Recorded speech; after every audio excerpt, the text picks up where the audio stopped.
Cyberknife treatment anta ondide is a robotic radio surgery system. So is a robotic assisted radiation. So idರಲ್ಲಿ high precision treatment anta ಕೊಡ್ತೀವಿ. So ಅದರಲ್ಲಿ ಏನಪ್ಪಾ ಅಂತಂದ್ರೆ small tumours, brain tumours ಮತ್ತೆ outside body ಎಲ್ಲಾದ್ರ treatment ಅನ್ನು ಕೊಡ್ಬೋದು. So ಇದು totally ನಾನ್ invasive treatment, ಅನಸ್ಥಿಷಿಯಾ ಬೇಕಾಗಲ್ಲ. So but even radiation ಅಥವಾ ರೀಟ್ರೀಟ್ಮೆಂಟ್ ಬೇಕಾಗಿದೆ ಅಂದರೆ ಅದರಲ್ಲೂ ಟ್ರೀಟ್ಮೆಂಟ್ ಮಾಡ್ಬೋದು. ಸೊ ಮತ್ತು ಈವನ್ ಸ್ಟೇಜ್ 4 ಡಿಸೀಸಲ್ಲೂ ಲೋಕಲೈಸ್ಡ್ ಫೋಕಲ್ ಟ್ರೀಟ್ಮೆಂಟ್ ಕೊಡಬೇಕು ಅಂದರೆ ಇದನ್ನು ತುಂಬ ಅನುಕೂಲ, ಪೇಷಂಟ್ಸ್ಗೆ ಹೆಲ್ಪ್ ಆಗುತ್ತೆ. ಸೊ ಈ ಅಕಾಡೆಮಿ ಏನಕ್ಕಪ್ಪ ಅಂತಂದರೆ ಮುಂದಿನ ದಿನಗಳಲ್ಲಿ SBRT ಅಂತ ಏನು ಹೇಳ್ತಾ ಇದ್ದೀವಿ, ಇದು ತುಂಬ ಬೇಕಾಗುತ್ತೆ ಪೇಷಂಟ್ಸ್ಗಳಿಗೆ, ಕ್ಯಾನ್ಸರ್ ಪೇಷಂಟ್ಸ್ಗೆ. ಅದರಲ್ಲಿ ಅದಕ್ಕೆ ಟ್ರೈನಿಂಗ್ ಮಾಡಿ ನಮ್ಮ ರೇಡಿಯೇಷನ್ ಆಂಕಾಲಜಿಸ್ಟು, ಫಿಸಿಸಿಸ್ಟು, ಟೆಕ್ನಾಲಜಿಸ್ಟು ಇವನ್ನೆಲ್ಲ ಆಸ್ ಎ ಗ್ರೂಪ್ ಟ್ರೈನ್ ಮಾಡಿದ್ರೆ they will go and practise outside. So ಅದಕ್ಕೋಸ್ಕರ usually is a 3 to 5 days of treatment. ಬೇರೆ ಕಡೆ ಹೋಗಿ ಯುರೋಪ್ ಅಥವಾ US ಅಲ್ಲಿ ಹೋಗಿ ಟ್ರೀಟ್ಮೆಂಟ್ ಇದು ಟ್ರೈನಿಂಗ್ ಮಾಡೋದ್ರ ಬದಲು ಇಲ್ಲೇ ಮಾಡಬೇಕು ಅಂತ ನಮ್ಮ ಉದ್ದೇಶ. ಸೊ ಇದ್ರ ಬಗ್ಗೆ like Cyberknife academy and Accuray as agreed with Apollo cancer centre ಇಲ್ಲಿ ಮತ್ತು ನಾವು ಚೆನ್ನೈಲಿ ಅಪೋಲೋದಿಂದ ನಾವು ಮಾಡ್ತಾ ಇದ್ದೀವಿ. ಸೊ ಇದನ್ನು ಉಪಯೋಗಿಸ್ಕೋಬೇಕು and also awareness about that Cyberknife treatment also cancer patients ಬಗ್ಗೆ ಅದನ್ನು ತೊಗೊಂಡ್ರೆ there is a one treatment where focus radiation use ಮಾಡಿ as a non invasive procedure ಅಂತ ಹೇಳ್ತೀವಿ. ಸರ್ಜರಿ ಮಾಡಿಸ್ಕೊಳ್ಳೋದಕ್ಕಾಗ್ತಾ ಇಲ್ಲ, ಸರ್ಜರಿ ಮಾಡೋಕ್ಕಾಗಲ್ಲ, ಆದರೆ ಡೀಪ್ ಸೀಟೆಡ್ ಟ್ಯೂಮರ್ಸ್ ಇರುತ್ತೆ, ಮತ್ತು ಇದಕ್ಕೆಲ್ಲದನ್ನು ಉಪಯೋಗಿಸ್ಕೋಬೋದು. ಇದು ಪೇಷಂಟ್ಸಲ್ಲಿ ಏನಕ್ಕಪ್ಪ ಅಂದರೆ even affordability is concert, we have all the programmes. So like even some of the national schemes ಇರ್ಬೋದು, ಗೌರ್ಮೆಂಟ್ ಸ್ಕೀಮ್ಸು, ಇನ್ಶೂರೆನ್ಸು, ಇದೆಲ್ಲದನ್ನು ಇದರಲ್ಲಿ ಕವರ್ ಆಗ್ತಾ ಇದೆ. Plus like out of pocket cash patients.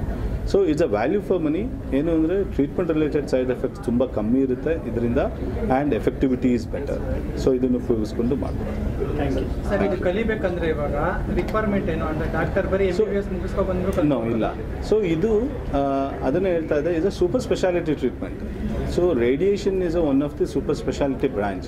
Cancer treatment ಏನಪ್ಪ ಏನಂದರೆ ಒಬ್ಬರು ಡಯಾಗ್ನೋಸಿಸ್ ಮಾಡೋಕ್ಕೆ ರೇಡಿಯಾಲಜಿಸ್ಟು ಮತ್ತು ನ್ಯೂಕ್ಲಿಯರ್ ಮೆಡಿಸಿನ್, ಇಮೇಜಿಂಗ್ ಅಂತ ಹೇಳ್ತಾರೆ.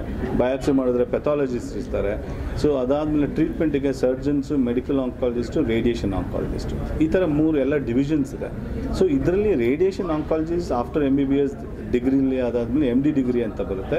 ಅದಾದಮೇಲೆ ನೆಕ್ಸ್ಟ್ ಸೂಪರ್ ಸ್ಪೆಷಾಲಿಟಿ ನೀವು ಇದನ್ನು SBRT ಮಾಡಬೇಕು ಅಂದರೆ ಆ SBRTಗೆ so basic requirement is radiation oncology, MD radiotherapy or DNB radiotherapy. ಆಮೇಲೆ ಮತ್ತೆ ಫಿಸಿಸಿಸ್ಟು, ಟೆಕ್ನಾಲಜಿಸ್ಟು ಮತ್ತು ಆ್ಯಸ್ ಎ ಟೀಮ್ ನಾವು ವರ್ಕ್ ಮಾಡ್ತಾ ಇರ್ತೀವಿ. ಸೊ ಅದು SBRT ನಾರ್ಮಲ್ ರೇಡಿಯೇಷನ್ಗಿಂತ ಒಂದು ಎಕ್ಸ್ಟ್ರಾ SBRT ಮಾಡಬೇಕು ಅಂತಂದರೆ ಅದಕ್ಕೆ ಇದು ಕೋರ್ಸ್ ಇದು ಅಂತ. It's a very specialised niche course. ಅಂದರೆ ಸರ್ ಪ್ರಾಕ್ಟೀಸ್ ಮಾಡಿದ್ಮೇಲೆ ಕೊಡೋದು ಕೋರ್ಸ್ ಇಲ್ಲ, ಅದಕ್ಕಿಂತ ಮುಂಚೆನೇ ತಗೋಬೋದಾ ವಿತೌಟ್ ಪ್ರಾಕ್ಟೀಸ್? ಯೂಶಲಿ ಏನಪ್ಪ ಅಂತಂದರೆ ಅದು SBRT MD ಬಂದು ಅದಾದಮೇಲೆ ಯೂಶಲಿ ರೇಡಿಯೇಷನ್ ಆಂಕಾಲಜಿ ಮಾಡ್ತಾ ಇರ್ತಾರೆ, ಪ್ರಾಕ್ಟೀಸ್ ರೇಡಿಯೇಷನ್ ಮಾಡ್ತಾ ಇರ್ತಾರೆ. ಆ್ಯಸ್ ಎ ಎಕ್ಸ್ಟ್ರಾ ಇದನ್ನು ನೀವು ಮಾಡೋದಕ್ಕೆ ಇದು ಹೆಲ್ಪ್ ಆಗುತ್ತೆ. ಸರ್, Cyberknife ಟ್ರೀಟ್ಮೆಂಟ್ ಇವಾಗ ಎಲ್ಲೆಲ್ಲಿ ಅವೈಲೇಬಲ್ ಇದೆ? ರೈಟ್ ನಾವು ಅಕ್ರಾಸ್ ಇಂಡಿಯಾ ಆಲ್ಮೋಸ್ಟ್ ಅರೌಂಡ್ 8 ರಿಂದ 10 ಜಾಗದಲ್ಲಿ ಅವೈಲಬಿಲಿಟಿ ಇದೆ. ಸೊ ಅದರಲ್ಲಿ ನಮ್ಮ ಇದರಲ್ಲೇ ಲೈಕ್ ಬೋತ್ ಅಪೋಲೋ ಇದರಲ್ಲಿ ನೋಡಿದ್ರೆ experience wise probably highest in the India ಮತ್ತು probably highest in the world ಅಂತ ಅನ್ಬೋದು.